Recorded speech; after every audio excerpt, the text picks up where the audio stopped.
तो class 9th इस video के अंदर हम देखेंगे एक्सरसाइज 13.8 के क्वेश्चन नंबर 6 से लेकर और क्वेश्चन नंबर 10 तक। तो क्वेश्चन नंबर 6 हमें दिया है hemispherical tank is made up of iron sheet 1 centimetre thick. एक हेमिस्फेरिकल शेप का एक टैंक है और उसकी मोटाई कितनी दी है हमें 1 सेंटीमीटर। ठीक है, यहां से लेकर यहां तक की कितनी मोटाई दे रखी है 1 centimetre. If the inner radius is 1 metre, इसका जो इनर रेडियस है वो कितना है 1 metre. Then find the volume of the iron use to make the tank. तो इस टैंक को बनाने में कितना आयरन यूज हुआ होगा उसका हमें वॉल्यूम बताना है। तो ऐसे क्वेश्चन को हम कैसे करते हैं, ऐसा क्वेश्चन हमने 13.6 का क्वेश्चन नंबर 2 भी किया था, जिसके अंदर हमने आउटर वॉल्यूम में से इनर वॉल्यूम को माइनस किया था। तो अब जैसे हमारे पास ऐसा कोई हेमिस्फेयर है तो उसके लिए आपको क्या करना पड़ता है, पहले इसका आउटर वॉल्यूम निकालते हैं और आउटर वॉल्यूम में से इसका इनर वॉल्यूम हम माइनस कर देते हैं, तो बस हमारे पास क्या बचेगी, ये आयरन की चादर बचेगी। तो इसको निकालने के लिए हम करेंगे क्या, हमारे पास दोनों रेडियस होनी चाहिए, इनर रेडियस भी और आउटर रेडियस भी। तो इसने इनर रेडियस तो बता दी, मीन्स यहाँ बीच में से लेकर और यहाँ तक, बस ये वाली रेडियस तो हमें बता दी, वो कितनी है, वो है 1 मीटर। और एक इसकी मोटाई बताई है, वो कितनी है 1 सेंटीमीटर। तो आउटर रेडियस कैसे निकालते हैं, इसके सेंटर से और बाहर तक जाना आउटर रेडियस के लिए।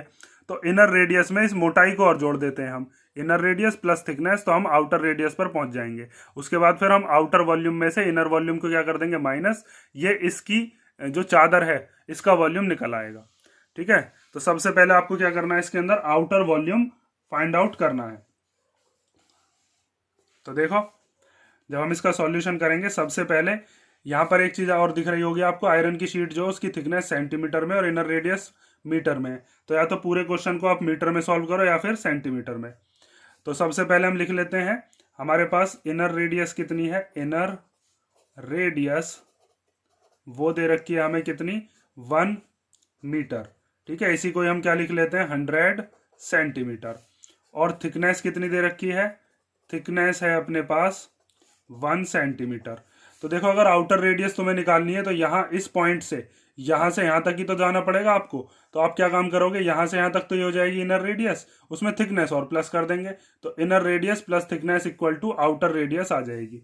तो हम निकालते हैं आउटर या एक्सटर्नल रेडियस, वो कैसे निकलेगी, जो हमारे पास इनर रेडियस है उसमें हम क्या प्लस कर देंगे, उसमें हम प्लस कर देंगे थिकनेस।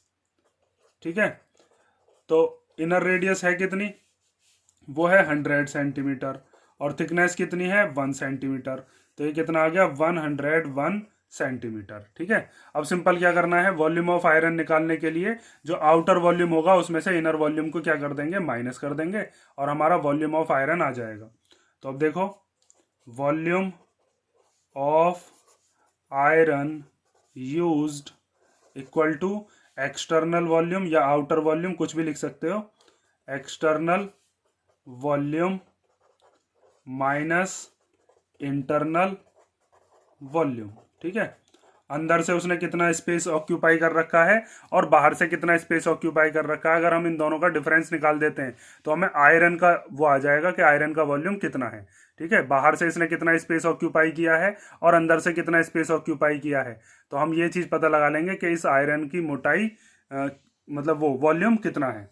तो अब है तो ये हेमिस्फेयर, तो हेमिस्फेयर के फॉर्मूले क्या होते हैं, जैसे ये आउटर रेडियस जो आई है इसको हम मान लेते हैं ये है हमारे पास कैपिटल आर, और ये जो है इसको हम क्या मान लेते हैं, ये है हमारी स्मॉल आर। तो यहाँ पर आप फॉर्मूला लगाओगे 2/3 पाई आर क्यूब, एक्सटर्नल वाली कैपिटल आर मानिए और इंटरनल वाली को 2/3 पाई स्मॉल आर का क्यूब। तो दोनों में से 2/3 पाई तो कॉमन आ गया, बचा क्या R cube minus R cube. ठीक है, 2/3 पाई दोनों का हमने बाहर ले लिया।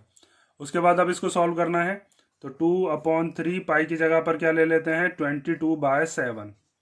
आर क्यूब मीन्स बड़ा वाला आर कितना है, वो है 101 उसका क्यूब, और छोटा वाला आर कितना है, वो है 100, तो 100 का क्यूब। ठीक है, अब इसको सॉल्व करना है तो सिंपल आपको 101 को 3 बार मल्टीप्लीकेशन करनी है और 100 की भी 3 बार मल्टीप्लीकेशन करनी है। यहाँ पर तो सिंपल हो जाएगा, इन दोनों की मल्टीप्लीकेशन करके 2 की 22 में 44 आ गया, 3 7 जा कितना हो गया 21। 101 का जब हम क्यूब करेंगे तो कितना आएगा 1030301, और 100 का क्यूब करोगे तो 2 जीरो हैं इसके पास, क्यूब करने पर 6 जीरो हो जाएंगी, तो 1 2 3 4 5 6। ठीक है, अब इसमें से इसको क्या कर लेते हैं माइनस, तो जब माइनस करोगे तो क्या बचेगा बस 30301। तो इसको लिख लो 44/21 मल्टीप्लाई बाय 30301। ठीक है, अब आगे देखो, अब आगे क्या करना है, 44 से कर देते हैं इसकी मल्टीप्लीकेशन, और जो आंसर आएगा फिर उसको 21 से क्या कर देंगे, डिवाइड। और मल्टीप्लाई करके क्या आया, 1,333 और 244, और अपॉन में क्या बचा इसके 21। अब आपको क्या करना है, 21 से इसको डिवाइड कर देना है, और 21 से डिवाइड करने के बाद जो हमारा आंसर आएगा वो सेंटीमीटर क्यूब में आ जाएगा, फिर उसको हम मीटर क्यूब में चेंज कर देंगे। तो डिवाइड करके आया हमारे पास 63487.809। ठीक है, पॉइंट के बाद हम 3 डेसिमल तक सॉल्व कर लेते हैं ताकि उससे हम क्या कर पाएं, राउंड ऑफ कर पाएं। तो जब आप इससे राउंड ऑफ करोगे तो ये इधर आ जाएगा, तो इधर आकर क्या हो जाएगा, ये 9, अगर ये 5 से बड़ा होता है ना तो इधर की तरफ ये 1 दे देता है, तो ये 9 तो गायब हो जाएगा, इस 0 की जगह क्या हो जाएगा, 0 में 1 प्लस होकर ये 1 बन जाएगा, तो ये हो जाएगा 63487.81 सेंटीमीटर क्यूब। ठीक है, अब आगे देखो, इसको मीटर क्यूब में कैसे चेंज करेंगे, इसके अपॉन में कितनी जीरो लेंगे हम, इसके अपॉन में लेंगे हम 6 जीरो। ठीक है, 1 2 3 4 5 6, और 6 जीरो क्यों ले रहे हैं, ये चीज आप समझ लो ध्यान से। देखो, अगर 1 सेंटीमीटर होता तो 1 सेंटीमीटर में कितने मीटर लिखते हैं हम, 1/100। ठीक है, और यहीं पर अगर 1 सेंटीमीटर स्क्वायर होता है तो क्या लिखते हैं, 1/100, और इसमें 1/100 एक बार और लेते हैं, तब ये मीटर स्क्वायर में चेंज होता है। तो ऐसे स्क्वायर में जैसे हमने 2 बार लिया है, ऐसे ही सेंटीमीटर क्यूब में हम इसको कितनी बार लेते हैं, 3 बार। तो यहाँ पर अपॉन में आपको दिख रहा होगा कितनी जीरो आ गई हैं, अब 6। तो ये इस तरीके से मीटर क्यूब में चेंज हो जाता है। हम सेंटीमीटर को मीटर में चेंज करने के लिए 100 लेते हैं, स्क्वायर के लिए 100 को 2 बार, और क्यूब के लिए 100 को 3 बार। ठीक है, या फिर आप शुरुआत से ही क्या लेकर चलते हैं, यहाँ पर पॉइंटों में लेके चलते, जैसे यहाँ पर रेडियस 1 मीटर थी, इसको चेंज करना पड़ता, फिर आपको यहाँ पर कितना आता, फिर 1.01। पॉइंट से बचाने के लिए मैंने ये चीज की है। अब यहाँ पर आपके पास जो आंसर आया, इस पॉइंट को हम जब भी डिवाइड में जीरो होती है तो ये पॉइंट खिसकेगा इधर की तरफ, लेफ्ट साइड की तरफ। तो 1 2 3 4 5 और एक जीरो और लगा देंगे, 6 डिजिट से पहले क्या लग जाएगा, पॉइंट। तो ये हो जाएगा 0.06348781 मीटर क्यूब। ठीक है, इतना ही आंसर आप लिख के आओगे। आपकी बुक में हो सकता है कि ये थोड़ा कम करके लिख रखा हो, यहाँ तक 5 डिजिट लिख रखी हो, 6 डिजिट लिख रखी हो, लेकिन आप इतना आंसर छोड़ जाओ क्योंकि आपके सामने आंसर शीट नहीं होती है। तो ये हमारा क्वेश्चन नंबर 6 हो गया। अब हम देखते हैं क्वेश्चन नंबर 7। तो क्वेश्चन नंबर 7 देखो, find the volume of the sphere whose surface area is 154 centimetre square. हमें इस स्फीयर का क्या बताना है, वॉल्यूम बताना है, जिसका सरफेस एरिया कितना है, 154 सेंटीमीटर स्क्वायर। स्फीयर तो समझ रहे हो ना, सर्कल नहीं है, स्फीयर का मतलब है बॉल, कोई बॉल जैसी शेप। इसका हमें सरफेस एरिया पता है, तो सरफेस एरिया का फॉर्मूला क्या होता है, 4πr²।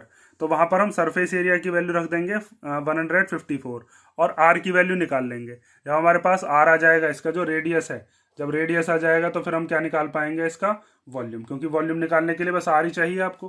तो देखो, बहुत सिंपल सा क्वेश्चन है। इसके अंदर हम सबसे पहले लिखते हैं कि सरफेस एरिया ऑफ स्फीयर, इसका फॉर्मूला क्या होता है, 4πr²। तो सरफेस एरिया तो हमें बता दिया, तो इसके नीचे इसकी वैल्यू लिख दो।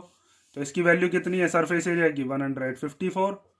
4 को एज इट इज लिख लो, पाई को खोल लो, 22/7, और r² ऐसे ही रहने दिया। r की वैल्यू हमें निकालनी है, तो ये 7 डिनोमिनेटर का इधर भेज दो, न्यूमरेटर में चला जाएगा। ठीक है, ये 4 और 22 इधर न्यूमरेटर में, तो ये डिनोमिनेटर में आ जाएंगे। 4 और 22 इधर क्या बचेगा, बस r²। अब इसको सॉल्व करते हैं, तो 2 से ही कैंसिल हो जाएगा, 2 बार 2 से इसको कैंसिल कर लो, 2 7 जा 14, 1 बचा, 1 और 4 14, तो 2 7 जा 14। उसके बाद इससे कैंसिल करते हैं, तो 2 से ही कैंसिल, 11 से ही कैंसिल हो जाएगा, 11 2 जा 22, और 11 7 जा 77। अब आप यहाँ पर देख रहे होगे, न्यूमरेटर में 2 7 है और डिनोमिनेटर में 2 2 है, तो जब स्क्वायर हटाकर इधर रूट चढ़ा देंगे तो पेयर बन गए ना 7 के और 2 के, तो एक 7 बाहर आ जाएगा, एक 2। देखो, अंडर रूट के अंदर लिख देते हैं 7 × 7 और 2 × 2 इक्वल टू में r, क्योंकि यहाँ का जो स्क्वायर है वो हटाकर हमने रूट बना दिया। अब इन दोनों 7 में से एक 7 बाहर आ जाएगा और इन दोनों 2 में से एक 2 बाहर आ जाएगा। तो हमारे पास रेडियस कितनी आ गई, रेडियस इक्वल टू आ गई या तो 7/2 मान लो या फिर 3.5 सेंटीमीटर मान लो, मर्जी आपकी है। रेडियस हम 7/2 ही रख लेंगे क्योंकि जब हम वॉल्यूम निकालेंगे तो वहां पर इसको सॉल्व करना थोड़ा ज़्यादा कन्वीनियंट रहेगा। तो देखो अब हमें क्या निकालना है, वॉल्यूम। तो वॉल्यूम निकालने के लिए हम क्या काम करते हैं, वॉल्यूम का फॉर्मूला लगाते हैं। वॉल्यूम ऑफ स्फेयर, उसका फॉर्मूला कितना होता है, 4/3 पाई आर क्यूब। तो 4 एज इट इज आ गया, पाई की जगह पर 22/7 और आर क्यूब। तो आर क्यूब का मतलब है आर को कितनी बार लेना पड़ेगा हमें, 3 बार। आर कितना ले लेते हैं, 7/2। तो 7/2, 7/2 एंड 7/2। तो इस 7 से ये 7 कैंसिल हो गया, ठीक है। इस 2 से हम इस 22 को कैंसिल कर लेते हैं 11 बार। इस 2 से ये 4 चला जाएगा 2 बार और इस वाले 2 से ये 2 चला जाएगा 1 बार। अब आपके पास ऊपर क्या क्या बचा, एक 11 बचा, 2 7 बचे और अपॉन में क्या बचा है 3। तो आप लिखोगे 11 मल्टीप्लाई 7, 7 जा कितना हो गया 49 और अपॉन में क्या बचा 3। इनकी मल्टीप्लीकेशन कर लेते हैं। तो जब 11 की 49 में करोगे तो कितना आएगा, 539 अपॉन में कितना आ गया 3। ठीक है, मल्टीप्लीकेशन आप कर सकते हो। 11 से मल्टीप्लीकेशन कैसे करते हैं डायरेक्ट, उसकी ट्रिक भी मैंने वीडियो अपलोड कर रखी है, वहां पर भी आप सीख सकते हो। या फिर इसी को अगर हम मिक्स्ड फ्रैक्शन में लिखना चाहें तो 3 तो एज इट इज आ जाएगा और 3 से जब इसको हम कैंसिल करेंगे तो ये कितनी बार कैंसिल होगा, 179 बार और 2 बचेगा रिमाइंडर। ठीक है, ये जो मिक्स्ड फ्रैक्शन है, ये मिक्स्ड फ्रैक्शन भी मैंने सिखाया था आपको किसी क्वेश्चन में, ये तो आप जानते ही होंगे, छोटी क्लासेस में पढ़ाया जाता है। और अगर किसी बच्चे को नहीं आता हो तो कमेंट कर देना, मैं ये भी चीज़ बता दूंगा। अब देखो क्वेश्चन नंबर 8, क्वेश्चन नंबर 7 हमारा हो गया।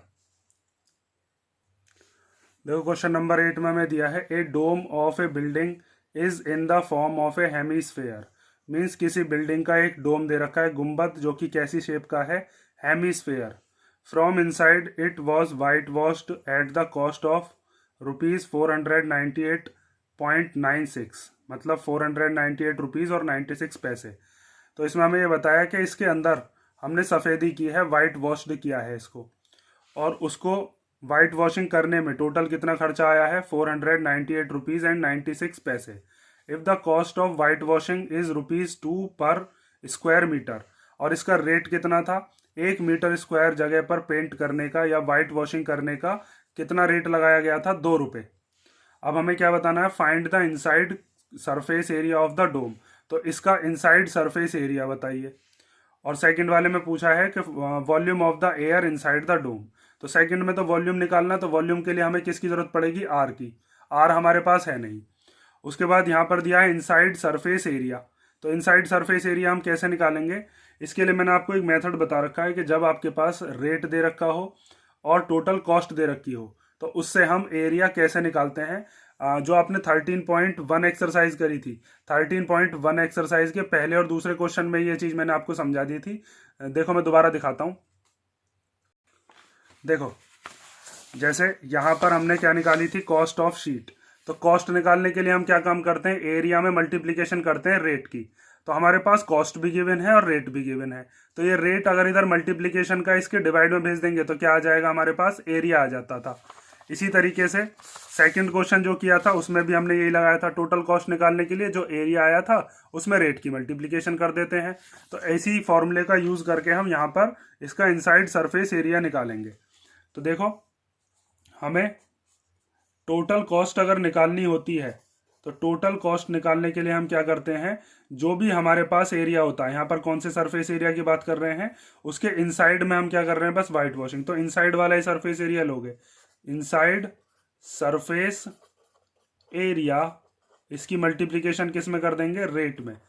जब वो पुताई करने वाला आया होगा तो उसने एरिया की रेट में मल्टीप्लीकेशन करके तो टोटल कॉस्ट बताई होगी कि इतने रुपए लगेंगे भाई इसमें पेंट करने में। तो हमारे पास टोटल कॉस्ट कितनी है, 498.96।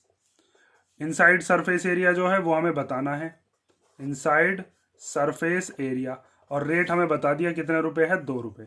तो ये मल्टीप्लीकेशन का जो 2 है ये इधर किस में आ जाएगा, डिवाइड में आ जाएगा। तो 498.96 के अपॉन में क्या आ गया, 2।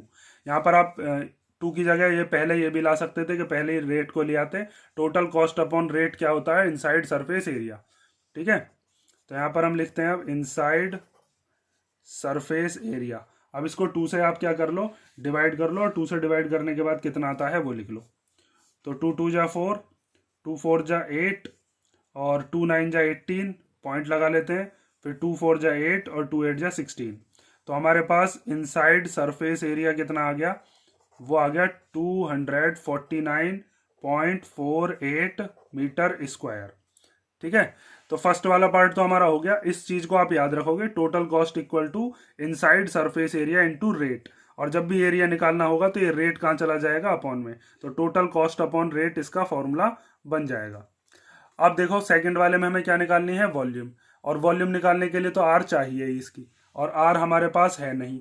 तो वो आर कैसे निकलेगी ये चीज अब देखो। तो हम क्या काम करते हैं, इनसाइड सरफेस एरिया तो आ चुका हमारे पास, इनसाइड सरफेस एरिया का लगा देते हैं फॉर्मूला, जो कि कितना होता है 4πr²। सॉरी, ये तो हेमिस्फेयर है तो 2πr²। और 2πr² की वैल्यू इसके इक्वल जब हम रखेंगे तो वहां से हम आर की वैल्यू निकाल सकते हैं। तो देखो अब now inside curved surface area, अंदर अंदर की तो सरफेस है इसलिए कर्व्ड सरफेस एरिया लिख दिया है। सरफेस एरिया भी लिख सकते हो, काफी है वही। इक्वल टू क्या होता है 2πr²। तो इसकी वैल्यू तो हमें पता है, तो 249.48 इक्वल टू 2πr²। पाई की वैल्यू खोल लेते हैं। पाई की वैल्यू को खोलने के बाद इसको हम सॉल्व करते हैं, और फिर सॉल्व करने के बाद हमारे पास आर की वैल्यू आ जाएगी। तो देखो अब इधर सॉल्व कर देते हैं। ये आ गया 249.48 equal to 2 multiply 22/7 multiply by r²। ये 7 इधर डिनोमिनेटर में, इधर जाएगा तो न्यूमरेटर में। तो 249.48 के मल्टीप्लीकेशन में आ गया 7, और अपॉन में क्या क्या है 2 और 22 इक्वल टू r²। ठीक है, अब पॉइंट हटा दो, या तो चलो पॉइंट हटा ही लेते हैं। पॉइंट को हटाकर यहाँ पर क्या आ जाएगा 100। अब 2 से कैंसिल कर लेते हैं इसको। तो 2 1 जा 2, 2 2 जा 4, फिर 2 4 जा 8, कितना बचा 1, 1 और 4 कितने हो गए 14। तो 2 7 जा 14, और फिर 2 4 जा 8। ठीक है, अब इस 2 से हम इसको फिर दोबारा कैंसिल करते हैं। तो 2 से ही कैंसिल हो जाएगा 11 बार। 2 से इसको काटो तो ये कितनी बार कटेगा, 2 6 जा 12, 2 2 जा 4, उसके बाद 2 3 जा 6, और 2 7 जा 14। ठीक है, नीचे लिख लेते हैं 6237 मल्टीप्लाई 7 अपॉन 11 इंटू 100। अब 11 से इसको कैंसिल करते हैं, तो 11 5 जा 55, कितना बचेगा 7, 7 और 3 कितना हो जाएगा 73। तो 11 6 जा 66, 73 में से जब 66 को माइनस करोगे तो कितना आएगा 7, और फिर 11 7 जा 77, और इक्वल टू r²। अब 567 के फैक्टर कर लो, और फैक्टर करने के बाद हम इसका निकाल देंगे रूट, या फिर आप इसकी सब मल्टीप्लीकेशन करके तब भी रूट निकाल सकते हो। तो देखो अब आगे 567 के फैक्टर कर लेते हैं। तो 7 के टेबल में आ रहा है 7 8 जा 56, और 7 1 जा 7, और फिर 3 के टेबल में 27 बार, 3 के टेबल में 9 बार, 3 के टेबल में 3 बार, और 3 के टेबल में 1 बार। ठीक है, तो यहाँ से हमारे पास 4 तो आए 3, और एक क्या आया 7, और एक 7 ये वाला पहले से ही है। तो हम इसी चीज को लिख लेते हैं कि हमारे पास 4 तो आए हैं 3, और एक आया है 7, और एक 7 ये वाला, और अपॉन में कितना है 100, और इक्वल टू आर। इसका जो स्क्वायर है इसको हटाकर इधर क्या चढ़ा दिया रूट। तो जब रूट चढ़ाओगे तो एक 3 इनमें से बाहर आ जाएगा, एक 3 इनमें से बाहर आ जाएगा, और एक 7 इनमें से बाहर आ जाएगा। तो 3 मल्टीप्लाई 3 मल्टीप्लाई 7, और 100 किसका होता है 10 का, इक्वल टू आर। तो 3 3 जा 9, और 9 7 जा कितना हो गया 63। तो हमारे पास आर की वैल्यू कितनी आ गई 63/10, मीन्स रेडियस आ गया हमारे पास 6.3 मीटर। ठीक है, और जब हमारे पास रेडियस आ गया तो अब हम सिंपल इसका क्या निकाल सकते हैं, वॉल्यूम निकाल सकते हैं, जो हमसे सेकंड पार्ट में पूछा था। तो देखो सेकंड पार्ट के अंदर हमें क्या निकालना है, volume of the air inside the dome, ये हेमिस्फेयर की शेप है, तो हेमिस्फेयर का वॉल्यूम कैसे निकालते हैं, 2/3 पाई आर क्यूब। तो 2/3 ऐसे आ जाएगा, पाई की जगह 22/7, आर अभी निकाली थी कितनी है 6.3, तो यहाँ पर लिख दोगे 6.3 को 3 टाइम्स। ठीक, उसके बाद ये पॉइंट का जो झाड़ है इसको खत्म करो, पॉइंट हटाकर नीचे 0, पॉइंट हटाकर नीचे 0, पॉइंट हटाकर नीचे 0 आ गया। तो 2/3 मल्टीप्लाई बाय 22/7 मल्टीप्लाई 63/10, 63/10 और 63/10। अब सीधा सीधा इसको काट दो, 3 से कट जाएगा कितनी बार, 3 2 जा 6 और 3 1 जा 3। उसके बाद 7 से इसको कैंसिल करते हैं, तो 7 3 जा 21। उसके बाद देखो ये जो नीचे के 10 है इनको हम छेड़ते नहीं है, सीधा सीधा इनको हम 3 बार लिख लेते हैं। जो भी हमारा आंसर आएगा उसमें हम 3 डिजिट से पहले क्या लगा देंगे, पॉइंट।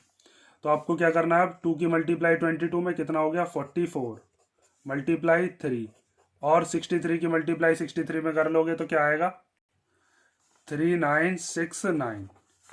ठीक है, अब इन तीनों की मल्टीप्लाई कर लो, 3 4 जा 12 का 2 कैरी 1, 3 4 जा 12, 12 एंड 1 कितना हो गया 13 मल्टीप्लाई 3969, और अपॉन में कितना चल रहा है 1000। अब बस मल्टीप्लाई करनी है 3 डिजिट से पहले पॉइंट, और अपना आंसर आ गया। मल्टीप्लीकेशन करके आया 523908, और अपॉन में कितना है 1000, तो पीछे से 3 से पहले पॉइंट लगा दो, 523.908, और ये किस में चल रहा था, मीटर में था। हाँ, तो ये आ गया मीटर क्यूब। ठीक है, तो ये हमारा क्वेश्चन नंबर 8 हो गया। अब देखते हैं हम क्वेश्चन नंबर 9। तो क्वेश्चन नंबर 9 दिया है 27 solid iron spheres each of radius R and surface area S are melted to form a sphere with surface area S dash.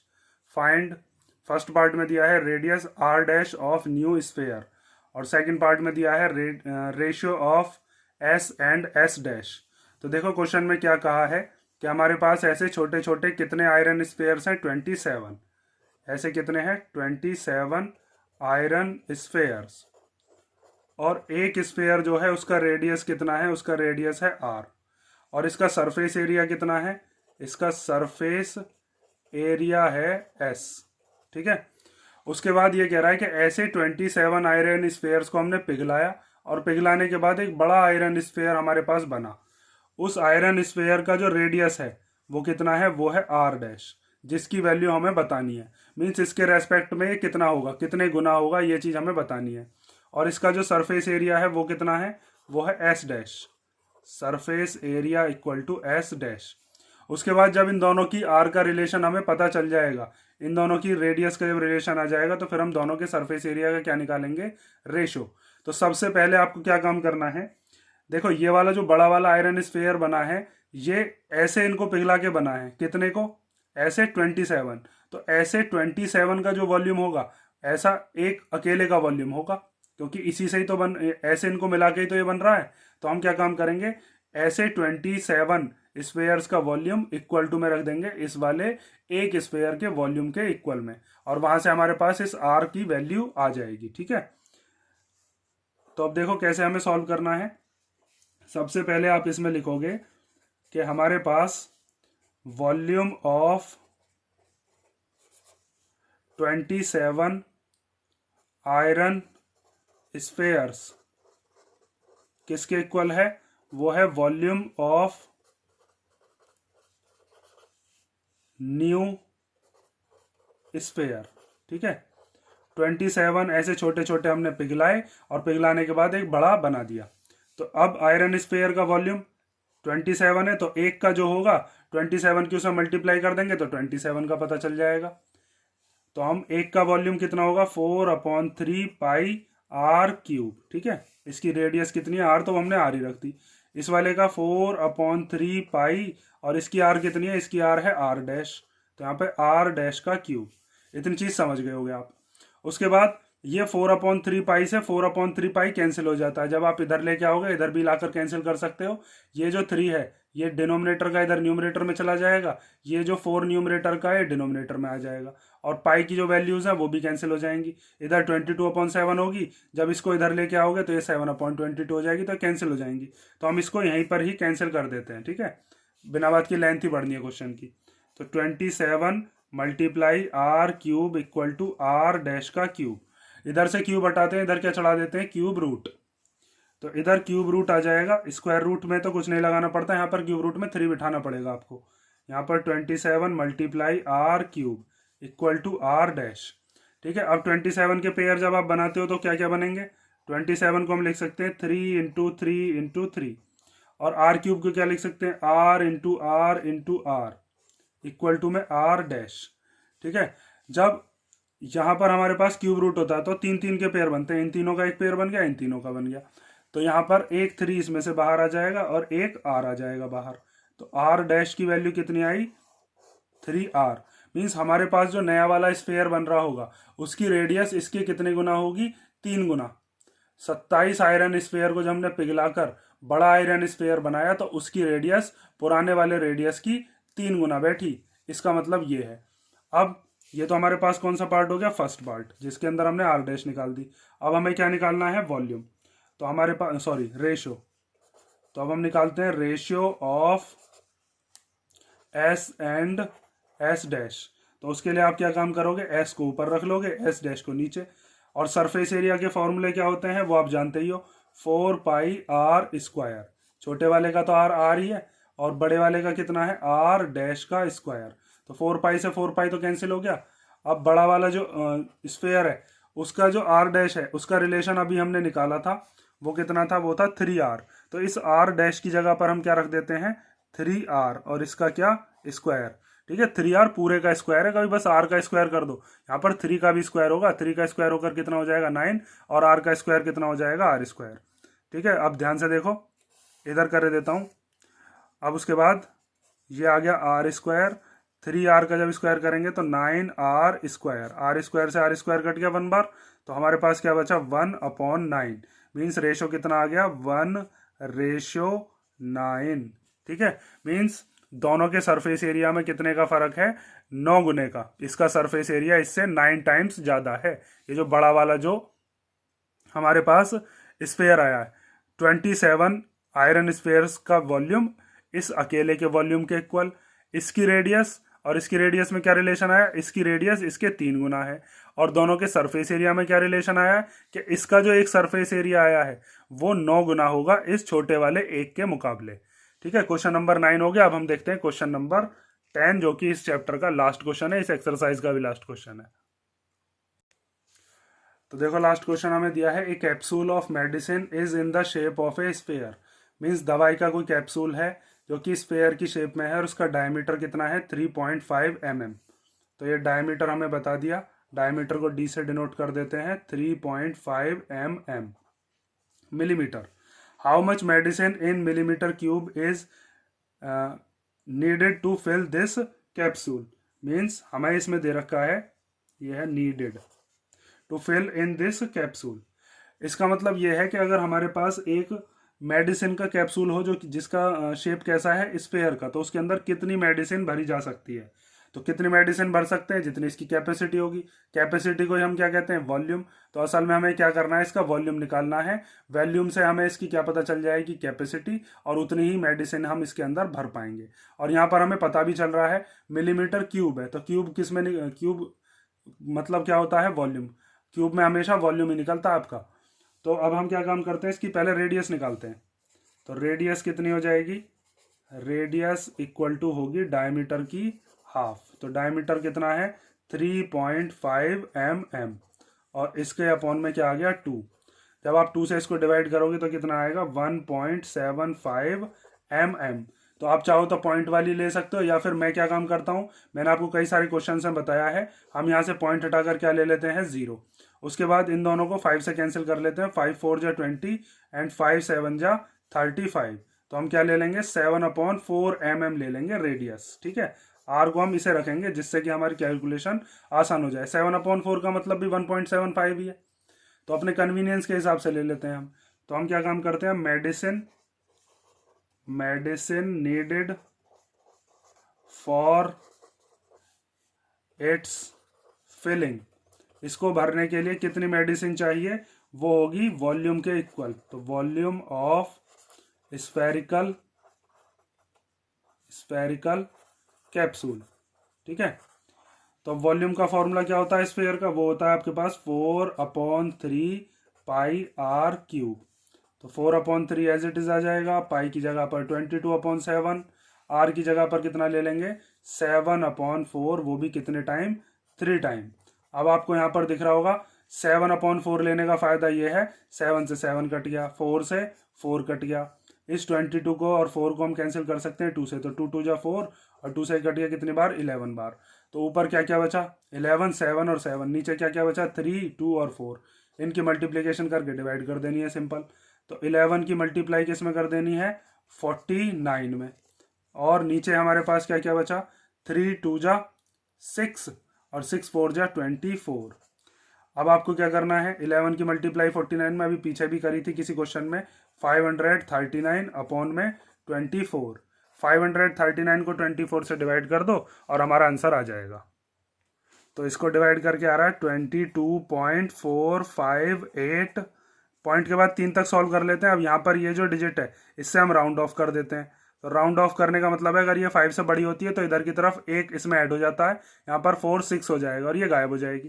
तो इसको हम लिख सकते हैं 22.46 मिलीमीटर क्यूब। ठीक है, इतनी दवाई उस कैप्सूल के अंदर भरी जा सकती है। तो इसी के साथ ही आपका क्वेश्चन नंबर 10 कंप्लीट हुआ, चैप्टर नंबर 13 भी कंप्लीट हुआ। और अब मैं अगला चैप्टर कराऊंगा आपको सर्कल्स, क्योंकि बच्चे सर्कल्स की कह रहे हैं। और अगर इन क्वेश्चंस में आपको कोई डाउट हो तो मुझको कमेंट करके पूछ लेना।